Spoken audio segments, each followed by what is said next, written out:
ধরে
व्यापक चिरतुल्य श्रीमनुश्री सत्य नारायण देवकपन प्रीत्यर्थे प्रेमानंदे कबार हरि हरि बोला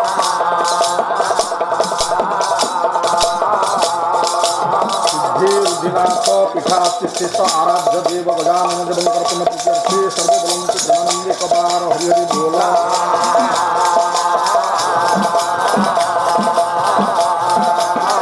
वंदनिया जगत कल्याणमयी जगत्री झंकड़वासिनी सुसिद्धि सिंहवाहिनी सर्वगुणगणप्रीत्यर्थे चिरारभ्य संतान सनातनी परम वैष्णवी ऋषिक शैलम नीलजननी कर्तिकंकर पुण्यप्रीत्यर्थे सर्वे बोलंतु प्रेमानंदे एकबार हरि हरि बोला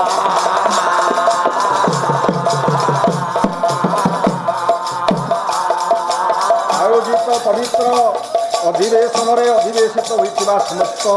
ज्ञानी गुणी पंडित मंडली अनुष्ठान पृष्ठपोषता कर समस्त बंधु मानकर पड़ोस पड़ोसी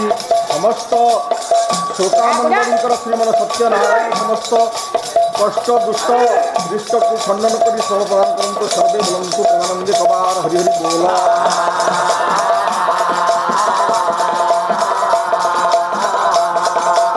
बोलो रे पागल मन प्रेमानंदे आहुरी एक बार हरि हरि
वरेण्यं भर्गो देवस्य धीमहि धियो यो नः प्रचोदयात् त्र्यम्बकं गजामहे सुगन्धि पुष्टिवर्धनं उर्वारुकमिवबन्धनात् मृत्योर्मोक्ष्यमामृतात् मंगलाकारं व्याप्तं येन चराचरं तत्पदं दर्शितं येन तस्मै श्रीगुरवे नमः। ब्रह्मा गुरु विष्णु गुरुरेव महेश्वर गुरु साक्षात् परं ब्रह्म तस्मै श्रीगुरवे नमः। ज्ञानञ्जन शलाकया चक्षुर्मिलितं येन तस्मै श्रीगुरवे नमः।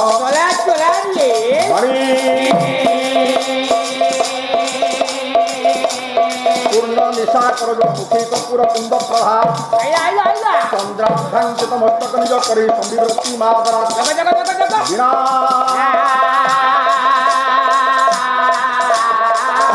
गुणम सिद्धार्थ विद्यांच तुंगस्तानि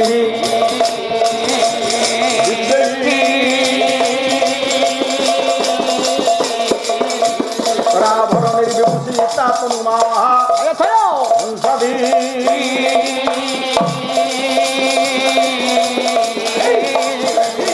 हंसादी ब्रह्मदे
विष्णु गुरुरेव महेश्वर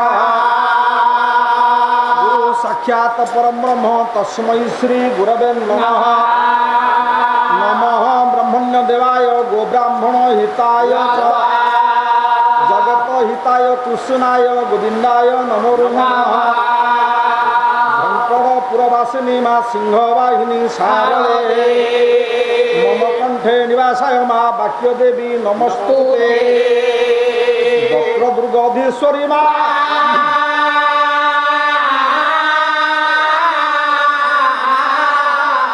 भक्त पालिनी चर्चिके विद्यां देहि जगदम्बे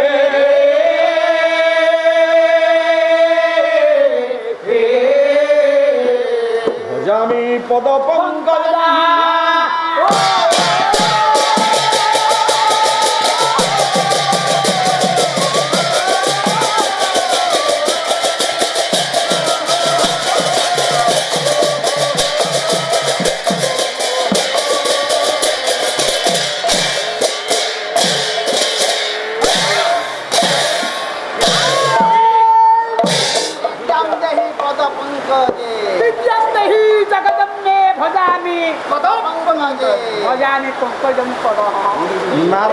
नारायण मूर्ति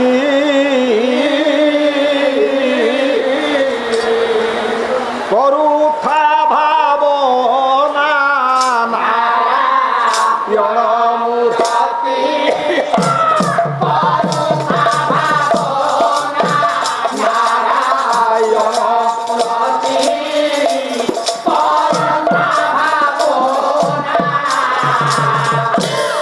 नारदादि मुनि सकल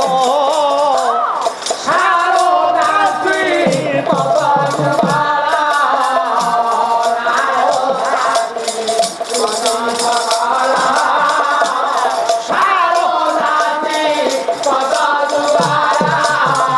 ଖୋଜି ଦିବାନିସି ଲୋଭି ଫାନ୍ତି ମୁକ୍ତି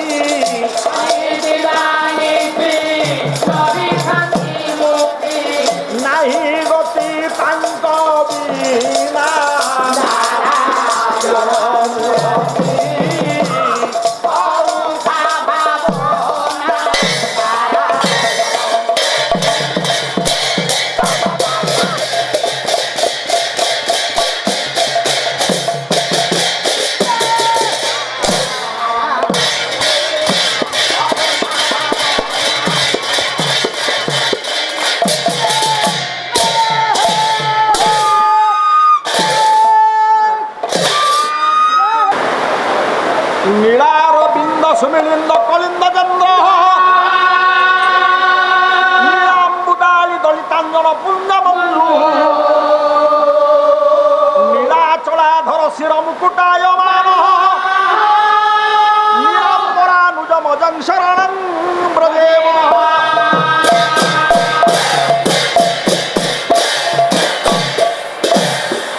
व्यापक परम मंगलमय अनंत शाश्वत सत्ता परम ब्रह्म चिर चिन्मय सच्चित आनंदर प्रतीक एवं भूत सत्यनारायण सत्य मूर्ति महाप्रभुंकर चिंतन अर्चन बंदन कीर्तन आज पवित्र क्षेत्र में समस्त साधु सन्थर समावेश घटी बई पागर प्रतिकूलता सत्वे आज पालार अयम आरंभ तिथि एमती हवा कथा कहीं ठाकुर पाखे जन्म गजानन गणेश महाप्रभुंकर पूजा उद्देश्य श्री श्री गोपीनाथ जीव नियंत्रित बजार कमिटी डमणाहाट आनुकूल्य आयोजित ये जो प्रतिद्वंदितामूलक पाला ये जो सुंदर मधुमय परिवेश यह निश्चित भाव में समस्त उदाहरण सृष्टि कर शुभ मुहूर्त पवित्र पीठरे समुपस्थित मोर समस्त गुरुजन मंडली पुराण तोषिणी मोर शुद्ध आचरणशीला मोर शक्तिमयी मातृजाति मोर माँ माने समवेत समवयस्क बंधुजन अति आदरर कुनाकुनी भाई भौणी माने तथा ए व्यवसायी संघर समस्त कार्यकर्ता वृंद पाला हूँ गोटे शैक्षिक कार्यक्रम तू किसी बुझुनु रे पुओ पाला हूँ शिक्षार केन्द्र बई अवक्षयमुखी समाज को उपयुक्त मार्गर मार्गी करने ओडिशा रे जेते गुड़िए कला मुंड टेकिछि ता भितर अनन्य आ अन्यतम होछि पाला पालारो आमे कोन शिखिबा पाला काहीकि करिबा पाला काहीकि सुनिबा पालारो हमकु मिलिबो को वर्तमान लाभ क्षेत्र हिसाब रह परम पूज्यपाद गुरुकल्प बड़ भाईना मोर बनमालीपति महोदय बाणीकंठ गायक रत्नाकर समय थिला ओडिशा रे तांकर नाम थिला आउ नाही आउ नाही काहीकि गतकाली एठी भजन समारोह होउतला ए पुओ ओडिशार स्वनामधन्य शिल्पी कंठशिल्पी मानक द्वारा संगीत परिवेषण होता लोक मैंने आसिले किसी समय शुणिले आमोदित हेले घर को गले शिखिले कौन पालारू शिखिले खाली गीत बोलिले पाला नहीं पाला कहीं गणेश पूजा हो पाला कहीं हम बसिकी शुण गोटा श्लोक बोलिबी बई कहले पापा निच्छेदानि अनेकानि जन्मनः लाभस्य मुक्ति यस्य कीर्ति कीर्तय काव्य पुराण छंद साहित्यानि रसानि व्यक्त स्वमाद्य वर्णा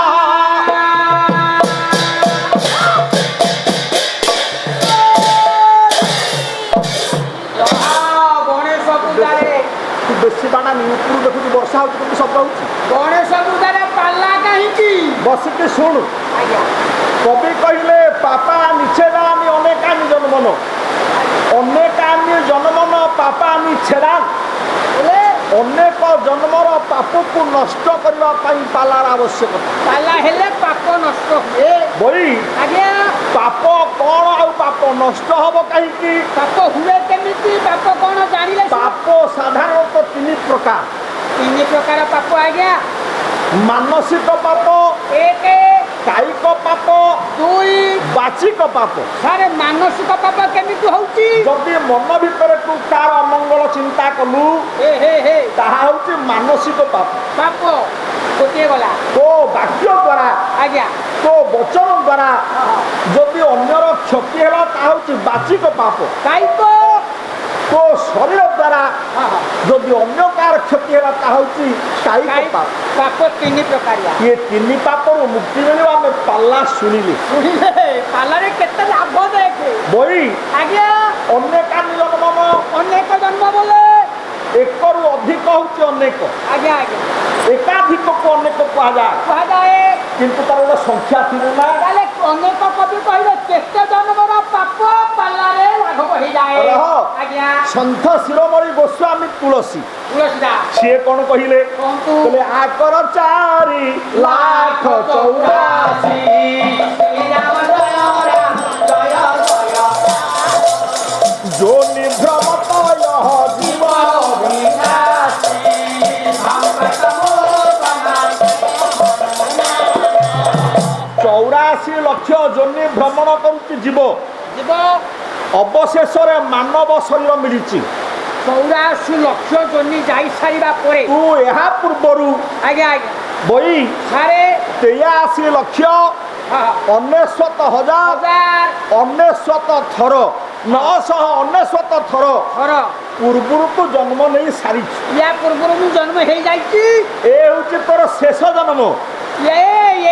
बोधे मु सरुआ हे गली आ भागवतकार कहले कौन कहले जे मनुष्य करे बर दुर्लभ क्षणी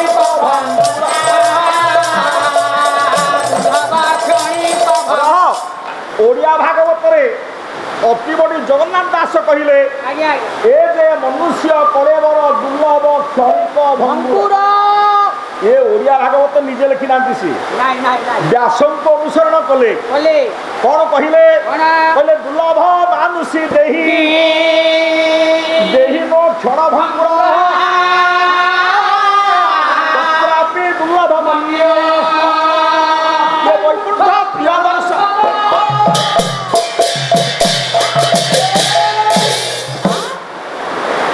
व्यास कहले कहले देहीनो जेते देहधारी अछंती सेमानंक भितरे आज्ञा ए मनुष्य देह उन्नत हेले हे यह नष्टशील नष्टशील रहिबनी ए कौनसी देह चिरस्थायी होइकी रहिबेनी मनुष्य केମିତି ରହିବ मनुष्य केमिति रहिबो असंभव मनुष्य रहिबो काई हेक रहिबो ए सर्वे चलिबे काल भळे दश रहिबो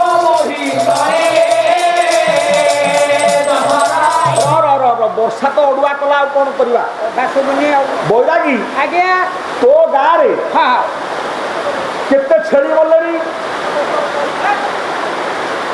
आज्ञा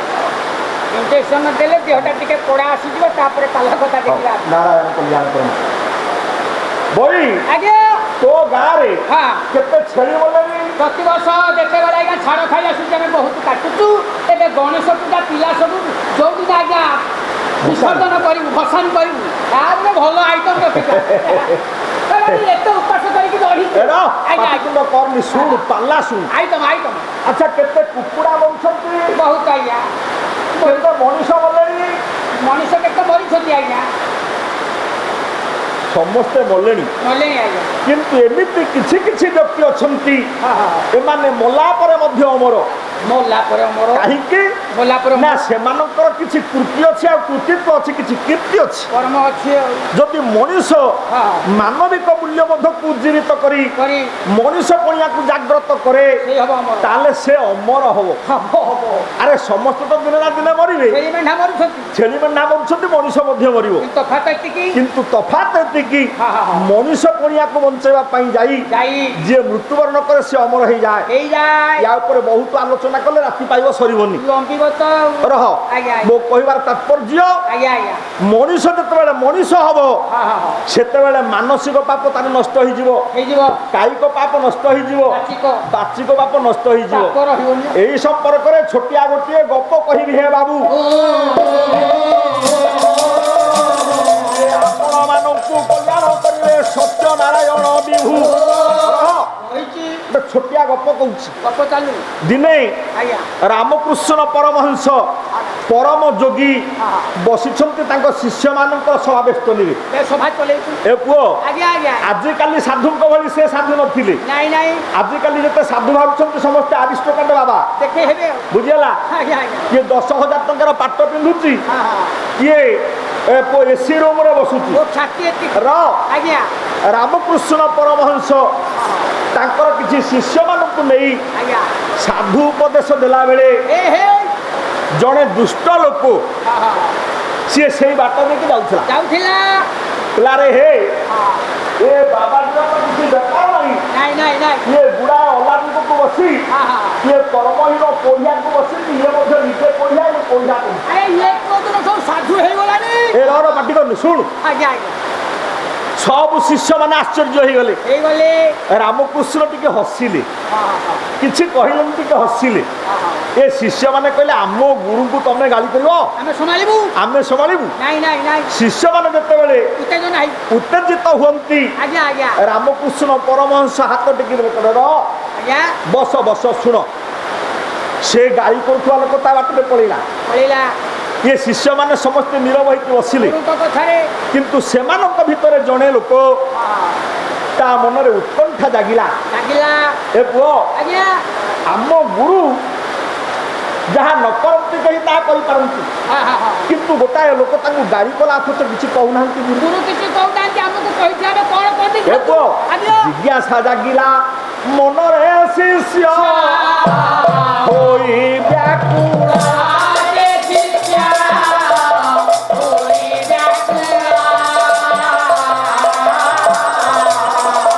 নম্রে প্রণতি বাড়িলা যাই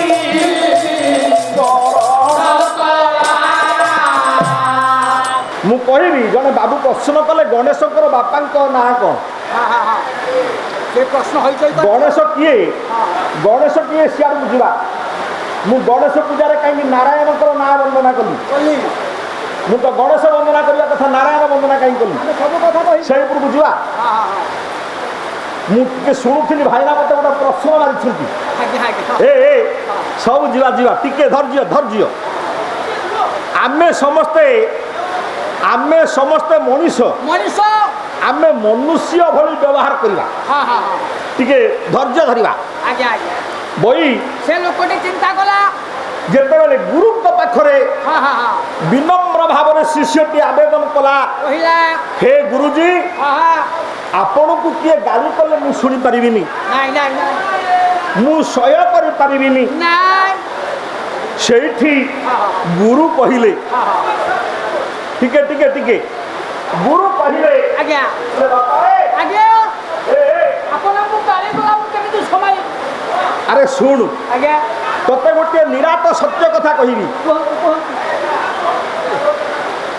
ତତେ ଗୋଟିଏ ନିରାଟ ସତ୍ୟ କଥା କହିବି ଗୁରୁଜୀ ଆଜିଠାରୁ ଗଣି ଗଣି ଯେଉଁଦିନ 7 ଦିନ ହେବ ଆରେ ଜୀବ ଧନ କର ଜୀବ ଜୀବ ହବ ପୁରା ଜୀବ ମୁଁ କାହିଁକି କିଛି କହିଲିନି କାହିଁକି ଆଜ୍ଞା ମୁଁ ଦେଖିଲି ହଁ ହଁ ଯେତେ ଶିଷ୍ୟ ଅଛନ୍ତି ଆଜ୍ଞା ତାଙ୍କ ଭିତରେ ତୁ ଗୋଟାକ ବେଶୀ ବ୍ୟାକୁଳିଆ ହଁ ଆଜ୍ଞା ସମ୍ଭାଳି ହଉନି ଆଉ ତୁ ସମ୍ଭାଳି ପାରୁନୁ ନାଇଁ ମୁଁ ଟେନସନ ମାଇଣ୍ଡ ଲୋକ ହେ ହେ କହିଲା ମୁଁ ଟେନସନ ମାଇଣ୍ଡ ଲୋକ ହଁ ହଁ ମୁଁ ଜାଣିପାରୁଛି ହଁ ଆଜି କି ଗଣି ଗଣି ଯୋଉଦିନ 7 ଦିନ ହବ ଆଜ୍ଞା ସେଇଦିନ ତୋର ମୃତ୍ୟୁ ହବ 7 ଦିନରେ ମୋର ମୃତ୍ୟୁ ହବ ତୁ 7 ଦିନ ଗଣ ହଁ ହଁ ଯୋଉଦିନ 7 ଦିନ ହବ ସେଇଦିନ ତୁ ମରିବୁ ମତେ କଥା ଆଗରୁ କହିଲେନି କାହିଁକି ଆଜ୍ଞା ଯେତେବେଳେ ଶିଷ୍ୟଟି ଶୁଣିଲା ହଁ ହଁ ହଁ ଆଜ୍ଞା ଦେହ ତାର ଥରିବ 7 ଦିନ ଭିତରେ ମୋର ମୃତ୍ୟୁ ହବ ମନ ବ୍ୟାକୁଳିତ ହେଲା ହେଇଗଲା ଆରେ ହେ ଆହା ମାତ୍ର 7 ଦିନ ମୁଁ ଆଉ ବଞ୍ଚିବି ଏହେ ଟିପ ଗଣତି ଏ 7 ଦିନକୁ ମୁଁ କେମିତି ବ୍ୟୟ କରିବି କରିବି ଏ 7 ଦିନ ମୁଁ କେମିତି ଅତିବାହିତ କରିବି କଟେଇବି କେମିତି ବାବୁ ହଁ ହଁ ହଁ ଯେତେବେଳେ ବସିଲା ହଁ ହଁ ହଁ ମନେ ମନେ ଚିନ୍ତା କଲା ଏଇମାନଙ୍କ ସାଥିରେ ମୋର କଳି ହୁଏ ହଁ ହଁ ହଁ ଏମାନଙ୍କୁ ମୁଁ ଘୃଣା କରେ ପରେ ସାରା ଜୀବନ ଅନ୍ୟର ନିନ୍ଦା କରି କରି ସମୟ କଟେଇ ଦେଲି ଚାଲିଗଲା ନାଇଁ କିଛି ସମୟ ମୁଁ ଅନ୍ୟମାନଙ୍କୁ ପ୍ରଶଂସା କରି ଶିଖିବି ହେ ହେ ହେ ହେ ହେ ଅନ୍ୟମାନଙ୍କୁ ଭଲ ପାଇବି ପାଇବି ମୁଁ ବାଟରେ ବସ୍ରେ ଆସିଲା ବେଳେ ପ୍ରବଳ ଜ୍ୱରରେ ଆସୁଥିଲି ମୁଁ କହିଲି ଭାଇନାଙ୍କୁ ତ କିଛି କହିପାରିବିନି ତାଙ୍କ ନାଁ ଆଦ୍ୟ ଅକ୍ଷର ବ ବ ମୋ ଆଦ୍ୟ ଅକ୍ଷର ହଉଛି ଲ ଲ ବଇ ଆଜ୍ଞା ଯଦି ବ ପାଖକୁ ଲ ଲେଖାଯାଏ ହଁ ହଁ ତାହେଲେ ହବ ବଳ ବଳ କଥା ଅର୍ଥାତ ଅହଙ୍କାର ଆଜ୍ଞା ବ ପରେ ଯଦି ଲ ରହେ ହଁ, ହଁ। ତାହେଲେ ହବ ଅହଙ୍କାର ଅହଙ୍କାର ଯଦି ବ ପୂର୍ବରୁ ଲ ରଖାଯାଏ ହଁ। ଲବ ଅର୍ଥାତ କ୍ଷୁଦ୍ର ସାନ ହେଇଛି ସାନ ସାନ ଆଜ୍ଞା ଆଜ୍ଞା ଯିଏ ନିଜକୁ ସାନ ବୋଲି ଭାବେ ହଁ, ହଁ। ସିଏ ବଡ ହବ ହଁ। ଯାହାକୁ କହିଛନ୍ତି ଇଏ। ଆପଣଙ୍କର ଉତ୍କଳ ଭାରତୀ କୁନ୍ତଳା କୁମାରୀ ସାବ କଣ କହିଲେ କହିଲେ। କହିଲେ ବଡ ହୁଏ ଯଦି ପୂର୍ଣ୍ଣ ଚନ୍ଦ୍ର ପରି ଆଉ କିଏ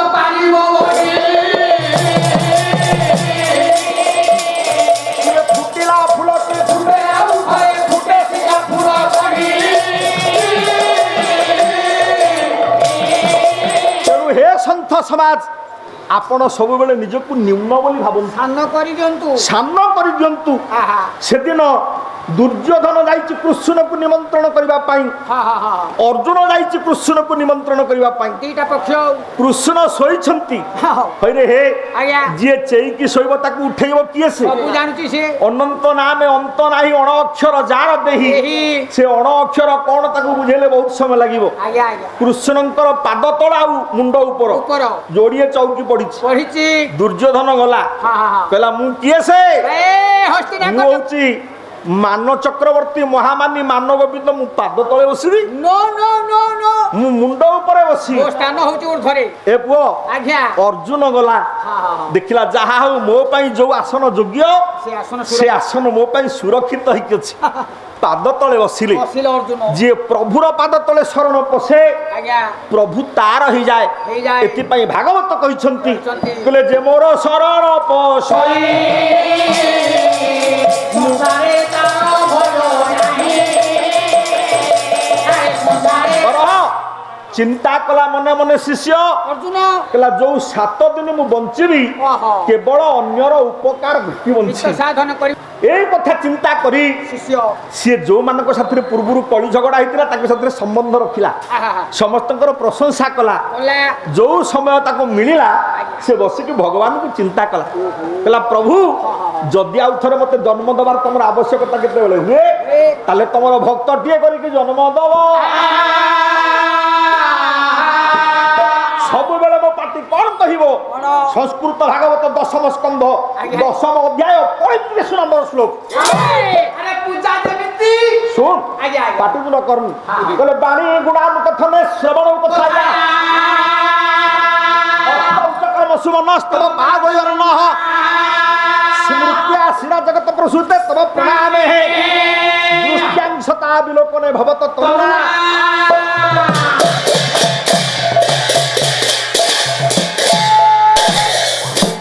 7 ଦିନ ପରେ ମରିବ ସିଏ ଯୋଉଦିନ 7 ଦିନ ମରିବ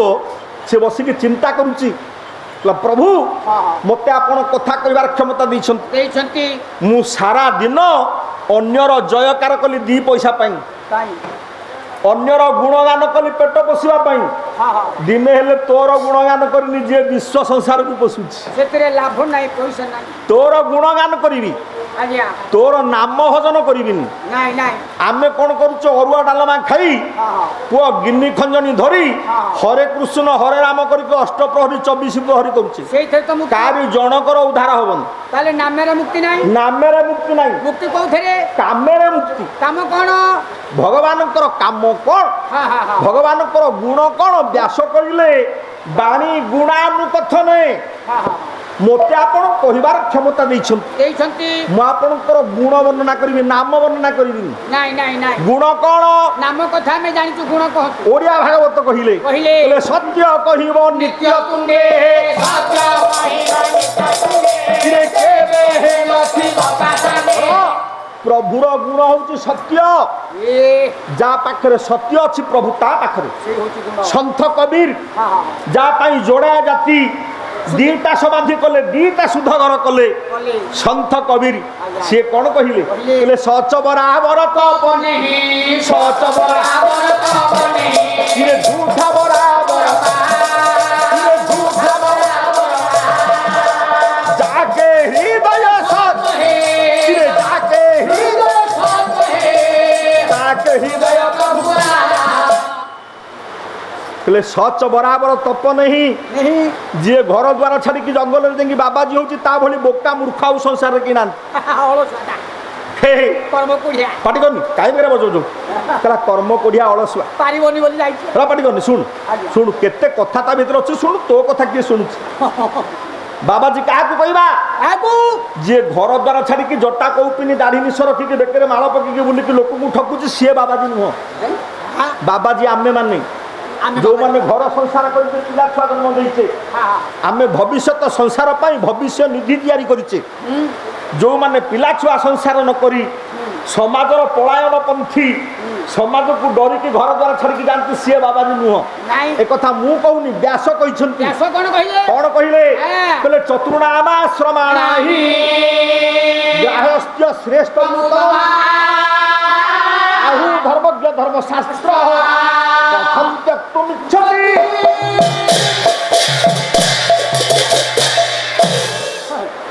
सुत कहले बापा मु संसार करिबिनी मु बाजी हे जिवि हां हां हां व्यास बसैले हां कहले सुन तू ब्राह्मण घरर पुओ हां हां बाबा मु होची व्यास तू मो पुओ सुत हां हां हां गोटाए बोली पुओ तू मोर हां हां तू संसार करबा को पड़िबो मु पारिबिनी बाबा काई मोर हबनी हे रह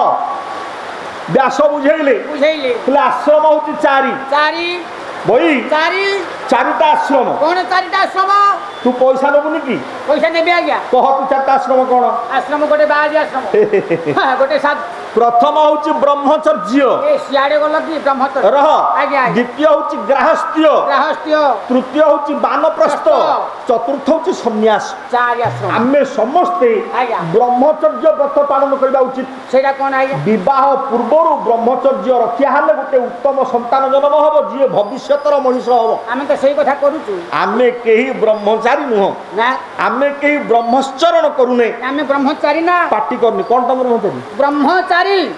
ब्रह्मचारी माने चारिटा ब्रह्म हमर मु गोटिए मो स्त्री गोटिए मो पुओ गोटिए मो झियो गोटिए तू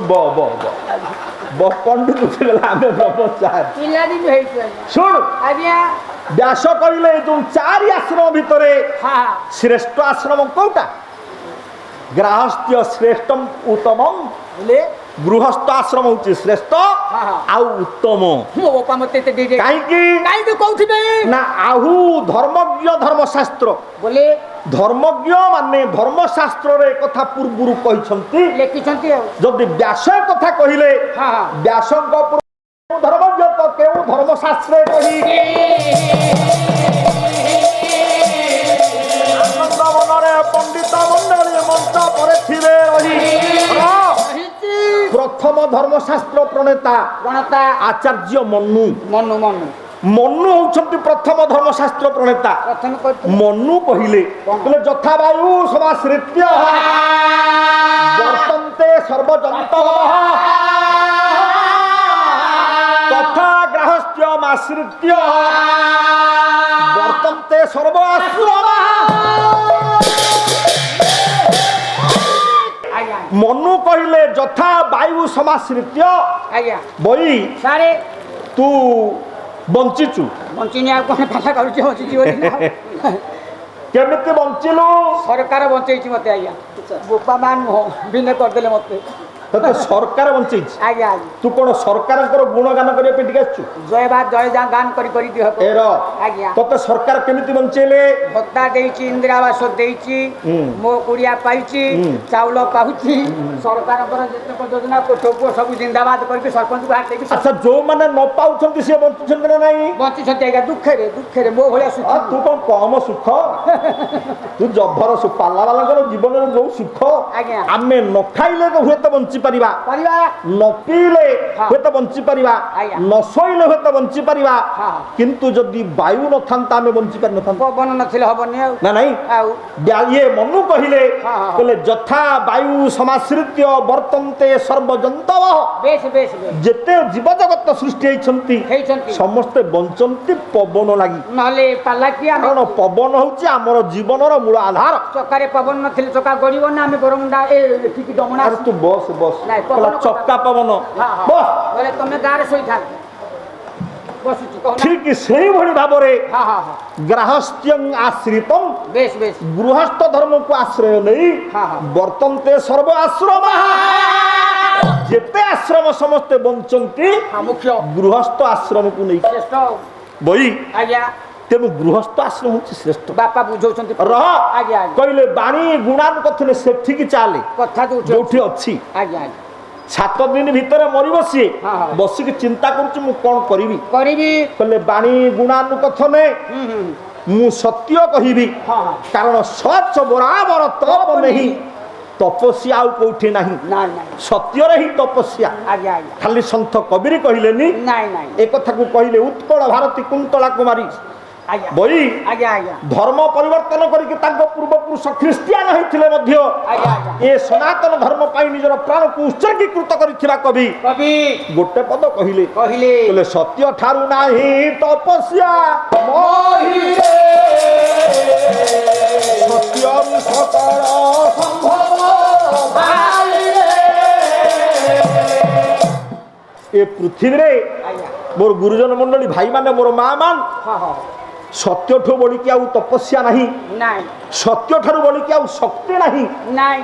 ଯାହା ପାଖରେ ସତ୍ୟ ଅଛି ସବୁ ଅଛି ଭଗବାନ ତା ପାଖରେ ଅଛନ୍ତି ହଁ ହଁ ଯାହା ପାଖରେ ସତ୍ୟ ନାହିଁ ନାଇଁ ତା ପାଖରେ ଭଗବାନଙ୍କର ସତ୍ତା ନାହିଁ ଭଗବାନଙ୍କର ଆଶୀର୍ବାଦ ନାହିଁ ସତ କଥା ବଇ ଆଜ୍ଞା କାହିଁକି କଥା ମୁଁ କହିଲି ସତ କଥା କହୁଛି ଆପଣଙ୍କର ବ୍ୟାସ ସଂସ୍କୃତ ମହାଭାରତ ଅନୁଶାସନ ପର୍ବ ପର୍ବ ଗୁରୁ ହଉଛନ୍ତି ଭୀଷ୍ମ ଆଜ୍ଞା ଶିଷ୍ୟ ହଉଛନ୍ତି ଆପଣଙ୍କର ଧର୍ମରାଜ ଯୁଧିଷ୍ଠିର ଆଚ୍ଛା ଆଚ୍ଛା ଆଚ୍ଛା। ଏ ହଁ, ହଁ। ଭୀଷ୍ମ ଶିକ୍ଷା ଦଉଛନ୍ତି ଦଉଛନ୍ତି ଯୁଧିଷ୍ଠିର। କହିଲେ ସତ୍ୟସ୍ୟ ବଚନ ସତ୍ୟ ଜ୍ଞାନ ପୁଷ୍କର ଭୂତ ହିତ ଅତ୍ୟନ୍ତ ସତ୍ୟ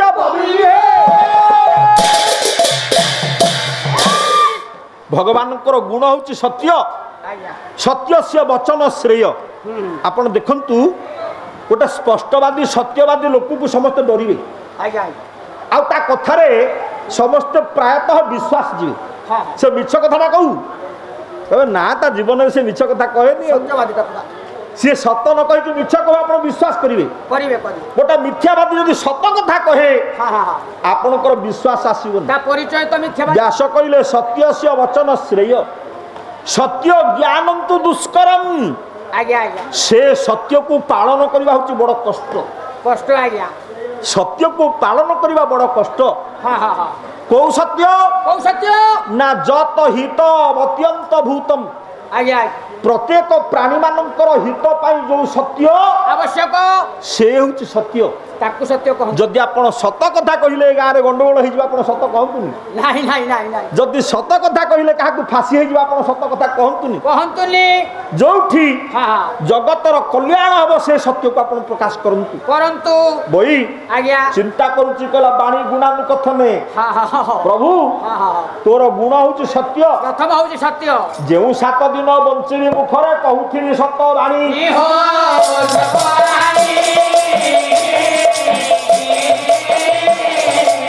କେତେବେଳେ ଯିବ ଛାଡ଼ି ଯିବ ଘଟ ଏ କଥା କିଏ ବା ଜାଣି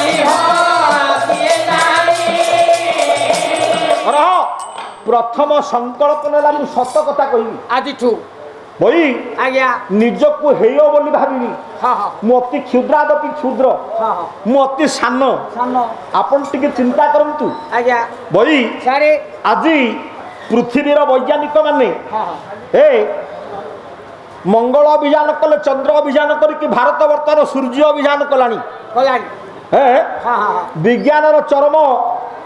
ସୋପାନରେ ଉପନୀତ ମଣିଷ ଆଦିତ୍ୟ ବର୍ତ୍ତମାନ ପୃଥ୍ୱୀ ଛାଡ଼ିଛି ରହ ଟିକେ ଶୁଣୁ ମନ ଦେଇକି ଆଜ୍ଞା ଟିକେ ଶୁଣନ୍ତୁ ହଁ ହଁ ଆପଣ ଧୈର୍ଯ୍ୟର ସହିତ ଧୀର ଭାବରେ ହଁ ହଁ ଏକାକି ଦିନେ ଆପଣଙ୍କର କୋଠା ଉପରେ ଛାତ ଉପରେ ଶୁଅନ୍ତୁ ଉପରକୁ ନେଇକି ଏକାକି ହଁ ହଁ ମନ ଭିତରେ ଚିନ୍ତା କରନ୍ତୁ ବିରାଟ ପୃଥିବୀ ତା ଭିତରେ ଏସିଆ ମହାଦେଶ କେଡ଼େ ତା ଭିତରେ ଭାରତ ଉପମହାଦେଶ କେଡ଼େ ତା ଭିତରେ ଓଡ଼ିଶା କେଡ଼େ ତା ଭିତରେ ମୋ ଜିଲ୍ଲା କେଡ଼େ ତା ଭିତରେ ମୋ ସବ୍ ଡିଭିଜନ କେଡ଼େ ତା ଭିତରେ ମୋ ବ୍ଲକ କେଡ଼େ ତା ଭିତରେ ମୋ ଗ୍ରାମ ପଞ୍ଚାୟତ କେଡ଼େ ତା ଭିତରେ ମୋ ୱାର୍ଡ କେଡ଼େ ତା ଭିତରେ ମୋ ଘର କେଡ଼େ ମୋ ଘର ଭିତରେ ମୁଁ କେଡ଼େ ନଗଣ୍ୟ ହେଇଗଲି କେତେ ନଗଣ୍ୟ ଆମେ हे ପୁଣି କେତେ ଚିନ୍ତା ମୋର ରାଧାନାଥ କହିଲେ କହିଲେ ସପ୍ତବିତ ସ୍ତର କୀଟ ହୋଲି ଭାଇ କାଟରୁ ଚିନ୍ତା ଆମେ ମାତ୍ର 7 ଚାଖଣ୍ଡର ଗୋଟାଏ ଜୀବ ଏ ପୁଅ ଆଜ୍ଞା ଓଡ଼ିଶାର ଗୌରବ ହଁ ହଁ ଓଡ଼ିଶାର ଗର୍ବ ଗର୍ବ ଭାରତର ପ୍ରଥମ ନାଗରିକ ଆଜ୍ଞା ଆଜ୍ଞା ମହାମହିମ ରାଷ୍ଟ୍ରପତି ଶ୍ରୀମତୀ ଦ୍ରୌପଦୀ ମୁର୍ମୁ ହଁ ହଁ ଏଇ ମନ୍ଦିର ମାଳିନୀ ନଗରୀକି ଆସିଥିଲେ ହଁ ହଁ ନିଜର ଉଦ୍ବୋଧନରେ କହିଲେ ହଁ ହଁ କହିଲେ ଆମ ପାଇଁ ଗୋଟେ ଛୋଟିଆ ଖଟ ଦରକାର ପିନ୍ଧିବା ପାଇଁ 2 ଖଣ୍ଡ ଲୁଗା ଦରକାର 2 ଓଳି 2 ମୁଠା ଖାଦ୍ୟ ଦରକାର ଏତିକି ଏତିକି ହେଲେ ଆମର ଯଥେଷ୍ଟ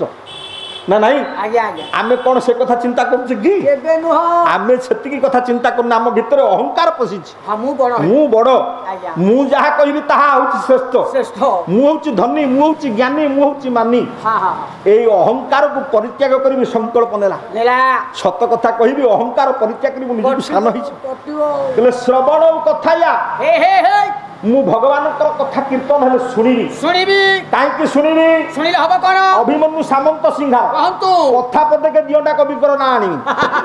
ଏ ଆଜ୍ଞା ବିଦଗ୍ଧ ଚିନ୍ତାମଣି ଆଜ୍ଞା ହେଲେ ସେନା ମହାଗଣ ମିଶି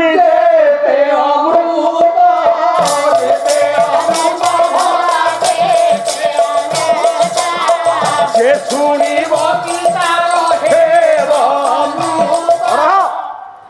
ଭଗବାନଙ୍କର କଥା ଆଜ୍ଞା ଈଶ୍ୱରୀୟ ସନ୍ଦେଶ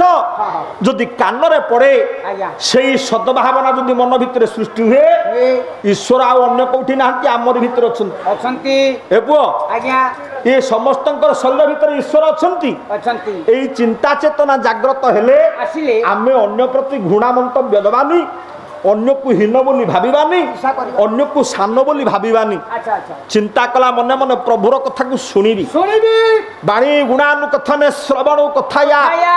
ହସ୍ତ ଉଚ୍ଚ କର୍ମସୁ ହାତ କ'ଣ କରିବ ଭଗବାନ ମୋତେ 2ଟି ହାତ ଦେଇଛନ୍ତି ଦେଇଛନ୍ତି ଏ 2ଟି ହାତ ମୁଁ କ'ଣ କରିବି କ'ଣ କରିବି ନା କର୍ମ କରିବି କର୍ମ କର୍ମ ବଇ କୋଉ କର୍ମ କରିବ ଓଡ଼ିଶାର ମହାନ ନେତା ଓଡ଼ିଶାର ମହାନ ଯୋଦ୍ଧା ଯୋଦ୍ଧା ପ୍ରଜ୍ଞା ପୁରୁଷ ପ୍ରବାଦ ପୁରୁଷ କହିଲେ ଅତ୍ୟୁକ୍ତି ହବନି ନାଇଁ ନାଇଁ ଉତ୍କଳ ମଣି ନୁହଁ ବିଶ୍ୱମଣି ମଣି ଗୋପବନ୍ଧୁ ଉତ୍କଳ ମଣି ନୁହଁ ସେ ବିଶ୍ୱମଣି ମଣି ବିଶ୍ୱରେ ଏମିତି ଗୋଟେ ପୁରୁଷ ଜନ୍ମ ହବନି ହବନି ଜନ୍ମ ସିଏ କ'ଣ କହିଲେ କ'ଣ କହିଲା ଆଜ୍ଞା ବଇ ହଁ ହଁ ହଁ ହଁ କହିଲେ ମାନବ ଜୀବନ ନୁହଁ କେବଳ ବର୍ଷ ମାସ ଦିନ ଦଣ୍ଡ କର୍ମେ ଯିଏ କର୍ମେ ଯିଏ ନର କର୍ମରେ କାଟା କର୍ମରେ କାଟା ଜୀବନର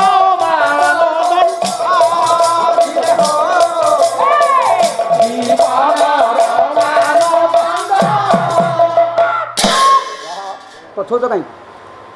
କହିଲେ କର୍ମେ ଯିଏ ନର କର୍ମ ଏକା ତାର ଜୀବନର ମାନଦଣ୍ଡ ମୁଁ ଆସିଛି କର୍ମ କରିବା ପାଇଁ ପାଇଁ ମୋ ହାତ କ'ଣ କାମ କରିବ କୋଉ କାମ କଲେ ଭଲ ହବ ଏ ଅନ୍ୟ ଘରୁ ଚୋରି କରିବ ହଁ ବଡ଼ ଲୋକ ହବ ଠିକ ଭୁଲ ବିଚାର ନ କରି କାହାକୁ 2 ଚଟଣି ମାରିଦବ ଆଉ ଏ ପୁଅ ହଁ ହାତ କ'ଣ ପାଇଁ ଦେଇଛି ଦେଇଛି ହେ ହଁ ହଁ ବରେଣ୍ୟ ଶିକ୍ଷକ ଆଜ୍ଞା ଆଜ୍ଞା ହେ ହଁ ଉତ୍କଳ ଗୌରବ ଶିକ୍ଷକ ରାମକୃଷ୍ଣ ନନ୍ଦ ନନ୍ଦ ନନ୍ଦ ନନ୍ଦ ମୁଁ ପଢିଥିଲି ହଁ ହଁ ମୋ ପୁଅ ପଢିଥିଲା ମୋ ନାତି ମଧ୍ୟ ପଢିବ ସେଇ ବହି ଅଛି ଆଉ ଆହେ ଦୟାମୟ ବିଶ୍ୱବିହାରୀ ବିହାରୀ ସେଇ ପ୍ରାର୍ଥନାରେ ଅଛି ଆଚ୍ଛା ଆଚ୍ଛା ଏ ହାତର କାମ କ'ଣ କ'ଣ କରିବ ଦୁଃଖୀ ଅରକ୍ଷିତ ସେବା କାରଣେ ଦୁଃଖୀ ଅରକ୍ଷିତ ସେବା କାରଣେ ଦୁଃଖୀ ଅରକ୍ଷିତ ସେବା କାରଣେ ଦୁଃଖୀ ଅରକ୍ଷିତ ସେବା କାରଣେ ବଳ ଦିଅ ବଳ କର ହାତ ଦିଆଯାଇଛି ଆମକୁ ଅନ୍ୟର ସେବା କରିବା ପାଇଁ ଆଜ୍ଞା ଦୁଃଖୀ ଦରିଦ୍ରଙ୍କୁ ଦାନ କରିବା ପାଇଁ ହାତର କାମ ହାତର କାମ ହେଉଛି ପରର ସେବା କରିବା ପାଇଁ ଚିନ୍ତା କରୁଛି 7 ଦିନ ଠେଇ ମରିବି ହାତ ମୋତେ ଦେଇଛୁ ପ୍ରଭୁ ମୁଁ ପରର ସେବା ସେବା କରିବି ଅନ୍ୟର ଦାନ କରିବି ହଁ ହଁ ଦେଖନ୍ତୁ ମରିବା କଥାଟା ଜାଣିବା ପରେ ଜୀବନର ପରିବର୍ତ୍ତନ ହେଉଛି ବଢିଆ ବଢିଆ ସେବା କର ଏ ଶୁଣ ମନ ଦେଇକି ଶୁଣ ଆଜ୍ଞା ଆଜ୍ଞା ସେବା କାର୍ପଣ୍ୟ ଦେବା ଫଳେ ଅସାଧ୍ୟ ମହି କହିଲେ ବାଣୀ ଗୁଣାନୁ କଥନେ ଶ୍ରବଣ କଥାୟା ହସ୍ତ ଉଚ୍ଚ କର୍ମସୁ ମନ ତବ ପାଦ ନହ କହିଲେ ପ୍ରଭୁ ମତେ ଗୋଟେ ମନ ଦେଇଛୁ ଭିତରେ ଅଛି ଆମ ମନ ଯେତିକି ଆମକୁ ଚାହୁଁଛି ଆଜ୍ଞା ଆମେ ସେତିକି କରିପାରୁନୁ ପାଉନି କବି ଶେଖର ଚିନ୍ତାମଣି ମହାନ୍ତି ମହାନ୍ତି କାବ୍ୟର ନାଁ शशिरेखा आज्ञा आज्ञा पदुटे शुण देखी। कहले मन जेबे देल बाहन खंडिए न देल हे नारायण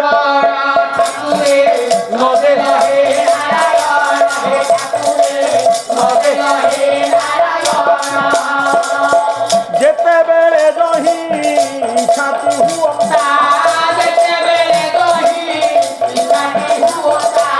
चाली जाती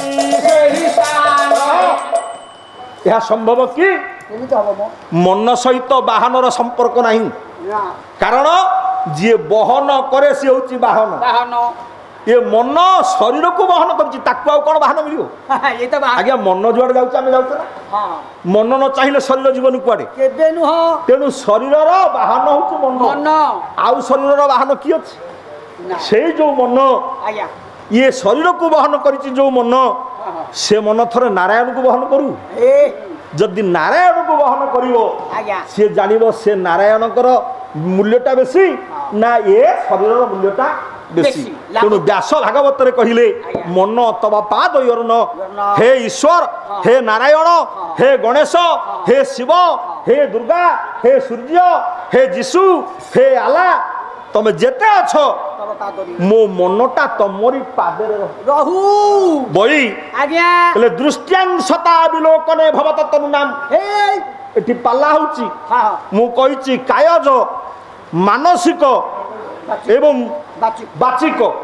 पापरु मुक्ति मिलियो ଆଜ୍ଞା ना नहीं हाँ। अनेक साधु संत विज्ञ पुरुष प्राज्ञ पुरुष माने बसचंती ଆଜ୍ଞା तांको पाखरे मध्य अनेक अज्ञ बसचंती ଅଛନ୍ତି अरे तू गोटे पंडित टीए आज्ञा। मु गोटे मूर्ख टीए मु जो तो पाखरे बसिबी हाँ। मु पचारिबारे बई ହଁ कौन गायक बुझिले कि रे हाँ। मु बुझी पारुनी तू टिके प्रांजल को भाषा मते बुझी दु ବୁଝେଇବି ए ए ପବନ ବାଜିଲେ ପଣ୍ଡିତ ହେଇଯିବ ଆଉ ए ପଣ୍ଡିତ ପବନ ବାଜିଲେ ହେଇଯିବ ଆଉ माने ମୁଁ ଯୁଆଡେ ଯାଉଛି ଖାଲି ପଣ୍ଡିତ ଗୁଡାକ ମୋ ପଛପଟେ ଗୋଳେଇକି ପଣ୍ଡିତ ହେଇଗଲେଣି ଆଉ। आ तू कौन कम पंडित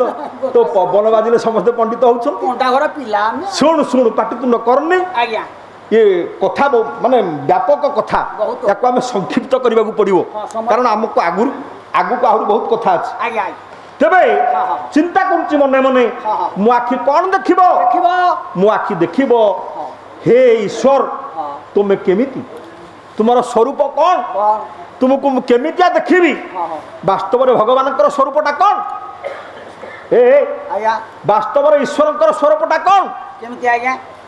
अनेक काल्पनिक साहित्य थिला बेले आम वेद वेदांत पुराण उपनिषद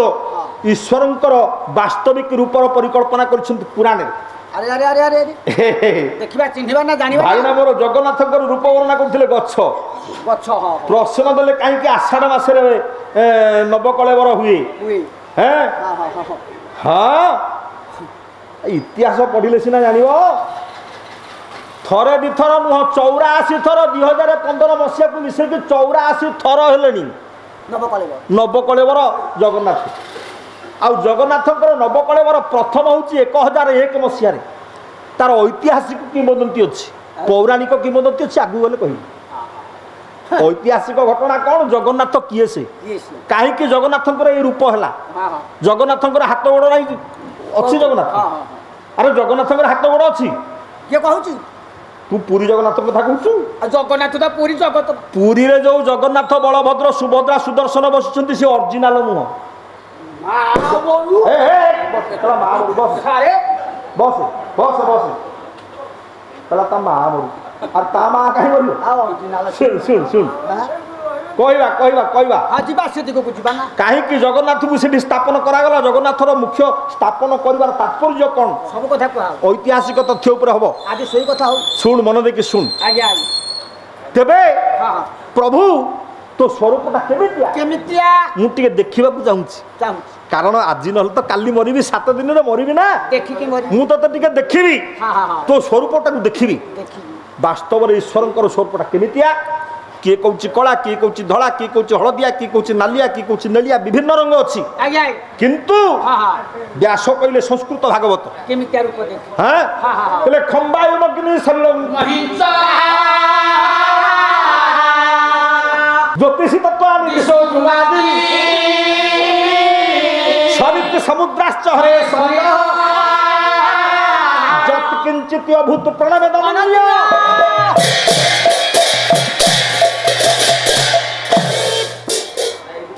भगवान का रूपटा केमिति केमती आज्ञा बई आज्ञा कहले खंग कौन खम आ रूपटा केमती कहब नेलिया कि नालिया कि कला कि धड़ा आकाश को देखे आकाश आकाश आकाश रूपटा कौन नील आज्ञा भगवान का रूपटा हूँ शून्य शून्य आज्ञा महाशून्य हाँ हाँ महाअंधकार रूप जहाँ सन्थ शिरोमणि गोस्वामी तुलसी कहले आज्ञा। कहले जो काल हूँ काल काल भयंकर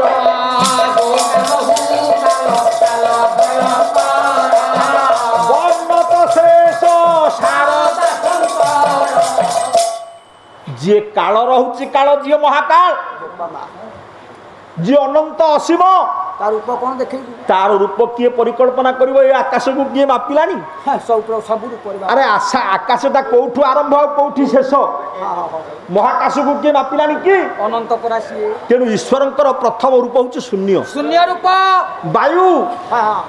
ईश्वरंकर द्वितीय रूप हूँ पवन पवन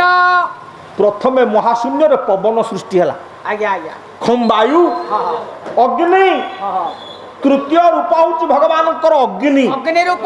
प्रथमे महाशून्य महाशून्य रू पवन पवन रू है अग्नि अग्नि तापर सलिल सलिल जल सृष्टि है जल सृष्टि प्रथमे थिला महाशून्य हाँ हाँ महाशून्य रू है पवन पवन रू है अग्नि अग्नि अग्नि रू है जल जल तापर मही अर्थात पृथ्वी तैयारी हैला बई आज्ञा सलिलं महीच हाँ हाँ दिशो द्रुमादीन हाँ हाँ व्यास कहले दिग गुड़िक तापर तैयारी हेले हेले बई आज्ञा दिग तैयारी हेले हाँ हाँ हाँ तापर व्यास कहले द्रुम आदीन हाँ जेते वृक्षलता गुणुम इत्यादि अछंती सेमाने सृष्टि हेले सृष्टि हेले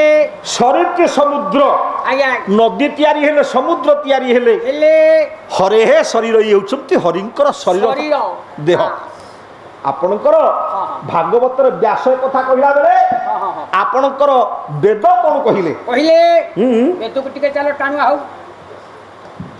भगवान को रूपटा किनी प्रश्नोपनिषद आज्ञा आज्ञा यजुर्वेद चतुर्वेद कथा है हो हो हो कहले अग्निर वृथा चक्षुषी चंद्र सूर्य अग्निर वृथा चक्षुषी चंद्र सूर्य श्रोत्रः दिशोवाक विवृतश्च वेदः वायु प्राण हृदय विश्वमस्य पृथ्व्यां पदभ्यां हेष विश्वात्मरात्मनः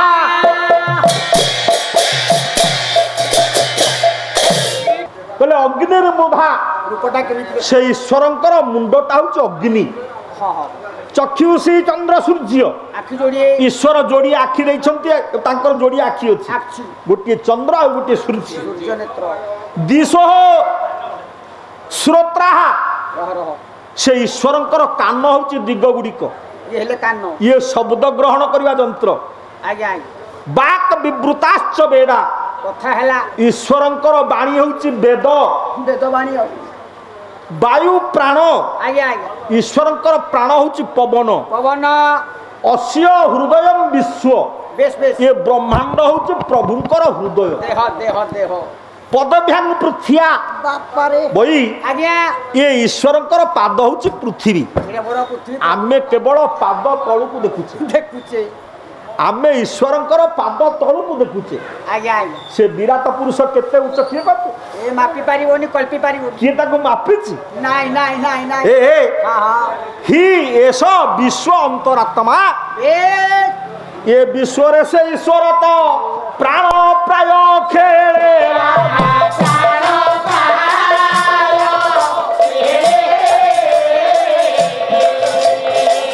सारा जीव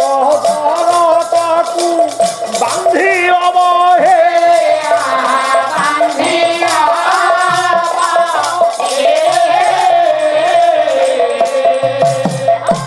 देखंतु 7 दिन रे मरिबी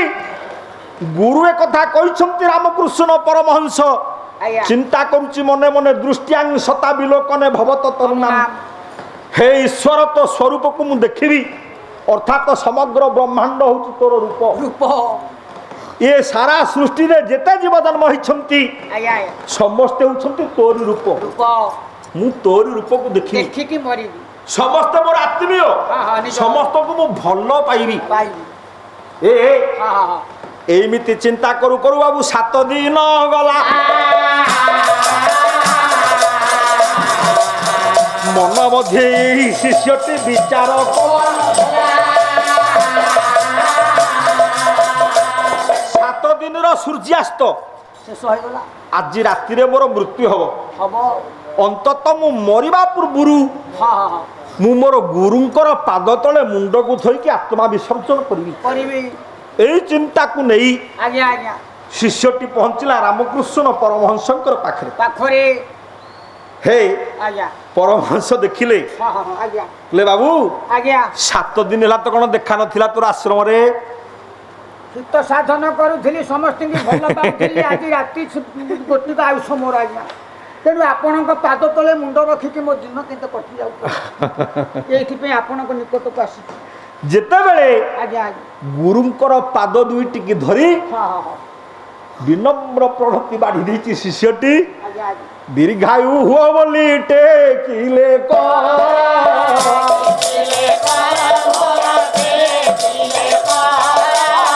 ନୟନୁ ଝୟ ପ୍ରେମ ସୁରଜ। ହାତ ଟେକି ଦେଲେ ଗୁରୁ, କହିଲେ ବସ, ଦୀର୍ଘ ପରମାୟୁ ଲାଭ କର। ଆଖିରୁ ଧାର ଧାର ଲୁହ ଝରିଗଲା ଶିଷ୍ୟଟିର। କହିଲେ ଗୁରୁଜୀ,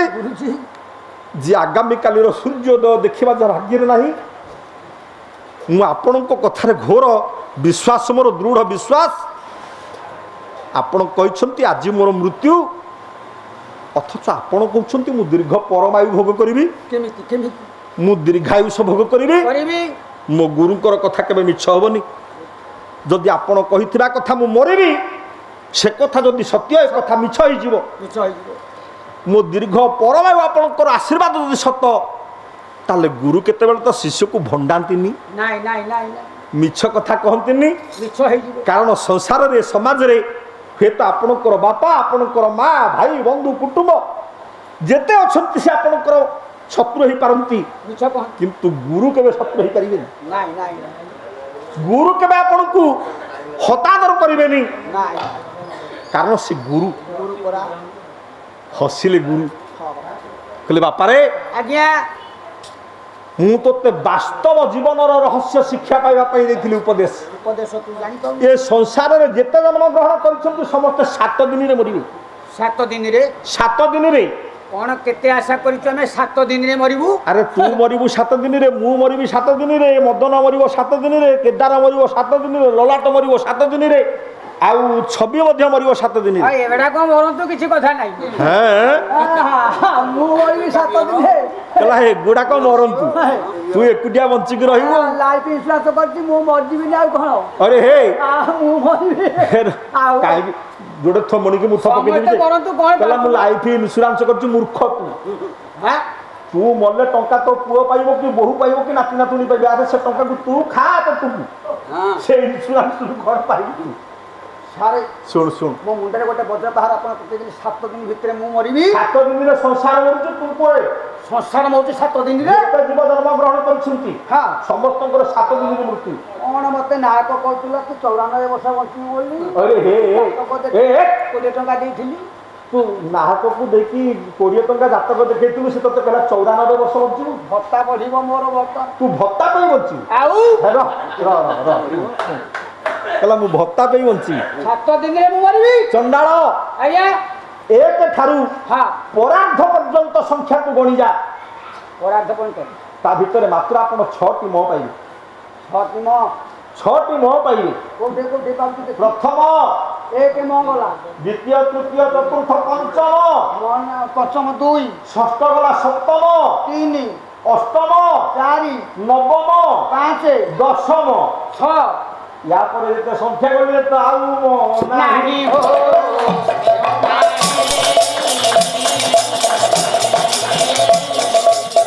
ସପ୍ତମ ଦିବସେ ଯମ ତୋତେ ନେବ ଘୋଷଣାଇ। ଯୋଉଦିନ ଶେଷ ମଟା ଆସିକି ପହଞ୍ଚିବ ସେଇଦିନ ଯମ ଆସିକି ପହଞ୍ଚିବ। ଅର୍ଥାତ ଅନ୍ତିମ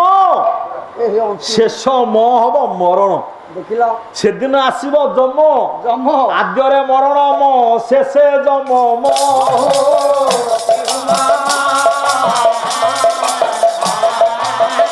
ଏହିପରି ହିସାବ କଲେ ଦିବସ ସପ୍ତମ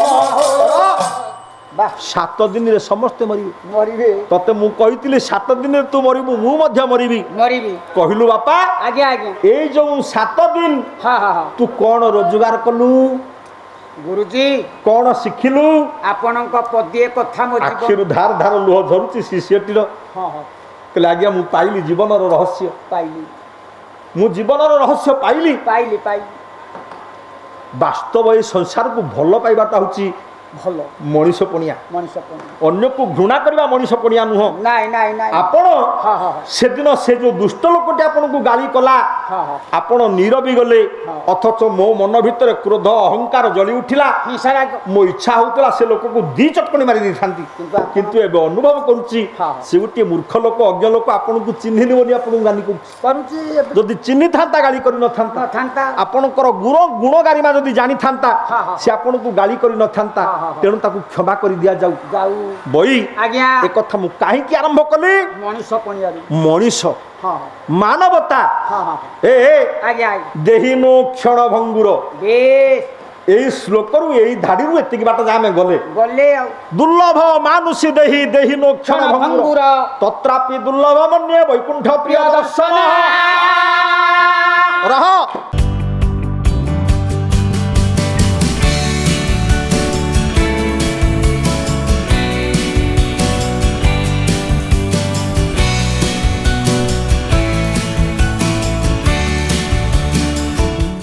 ଅଧିକରୁ ଅଧିକ ପାଲା ଦେଖିବା ପାଇଁ ଆମ ଚ୍ୟାନେଲ ସବସ୍କ୍ରାଇब କରନ୍ତୁ।